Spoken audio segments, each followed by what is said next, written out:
ಸ್ವಾಮಿ ಶರಣಂ. ನನ್ನ ಹೆಸರು ವರ್ಷಿತ್ ಅಂತ. ನಾನು ಈ ಸಿನಿಮಾಗೆ ಕ್ಯಾಮ್ರಾಮನ್ ಆಗಿ ಕೆಲಸ ಮಾಡ್ತಿದ್ದೀನಿ. ಜೊತೆಗೆ editing, DI, complete post production ನಾನು ವಹಿಸ್ಕೊಂಡಿದ್ದೀನಿ. ನಿರ್ದೇಶಕರಾದ ಮಂಡ್ಯನಾಗ್ ಸರ್ ಜೊತೆ 2 ಸಿನಿಮಾ ಕೆಲಸ ಮಾಡಿದ್ದೀನಿ. ಈ ಸಿನಿಮಾದಲ್ಲೂ ನನಗೆ ಸಂತೋಷ್ ಸರ್ ಕರೆದು ಅವಕಾಶ ಕೊಟ್ಟರು. ಒಂದು ಲೈನ್ ಕತೆ ಕೇಳಿದ್ಮೇಲೆ ನನಗೆ ಕತೆ ತುಂಬ ಇಷ್ಟ ಆಯಿತು.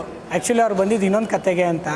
ಆ ಕತೆ ಬದಲು ಮಣಿಕಂಠ ಅಂದಾಗ ನಾವು ಎಲ್ಲ ಸಹಕರಿಸಿ ಈ ಕತೆ ಮಾಡೋಣ ಅಂತ ನಿರ್ಧಾರ ಮಾಡಿದ್ದೀವಿ. ಸ್ಟಾರ್ಟಿಂಗಿಂದ ನಿಮ್ಗೆ ಏನು ಅನ್ಸುತ್ತಾ ಗೊತ್ತಿಲ್ಲ, ಆದರೆ ನೀವು ಕೊನೆಗೆ ಹೋಗ್ಬೇಕಾರೆ ಆ ಲಾಸ್ಟ್ 10-15 ನಿಮಿಷ ಏನು ಬರುತ್ತೆ, ಅಲ್ಟಿಮೇಟ್ ಒಂದು ಕ್ಯಾರೆಕ್ಟರ್ ನಿಮಗೆ ರಿವೀಲ್ ಆಗುತ್ತೆ. ಅದೇನು ಅಂತ ಸಿನಿಮಾದಲ್ಲಿ ನೋಡಿ. ವಿಭಿನ್ನ ಕ್ಯಾರೆಕ್ಟ್ರು, ಎಲ್ರಿಗೂ ಗೊತ್ತಿರೋ ಕ್ಯಾರೆಕ್ಟ್ರೆ, ಬಟ್ ಬೇರೆ ಥರ ತೋರಿಸ್ತಾ ಇದ್ದೀವಿ.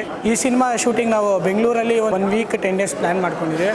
ಅದು ಶಬರಿಮಲೆ, ಪಂಪ, ಹಿರಿಮಲೆ, ಅದು ನಾವು ಯಾತ್ರೆ ಹೇಗೆ ಹೋಗ್ತೀವಿ ಒಂದು ಸ್ಟೋರಿಯಲ್ಲಿ, ಆ ಯಾತ್ರೆ ಏನೇನು ಬರುತ್ತೆ ಆ ಥರ ಶೂಟ್ ಮಾಡಿಕೊಂಡು ಕೆಲವೊಂದು ಕಡೆ ಮಾತ್ರ ನಾವು VFXನ ಪ್ಲ್ಯಾನ್ ಮಾಡ್ಕೊಂಡಿದ್ದೀವಿ.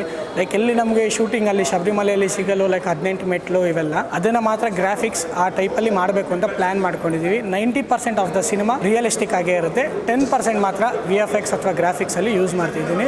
ಎಲ್ರಿಗೂ ಧನ್ಯವಾದಗಳು. ದಯವಿಟ್ಟು ಸಿನಿಮಾಗೆ ಸಪೋರ್ಟ್ ಮಾಡಿ, ಹಾರೈಸಿ, ಹೊಸೊಬ್ಬರನ್ನು ಬೆಳೆಸಿ. ಸ್ವಾಮಿ ಶರಣಂ.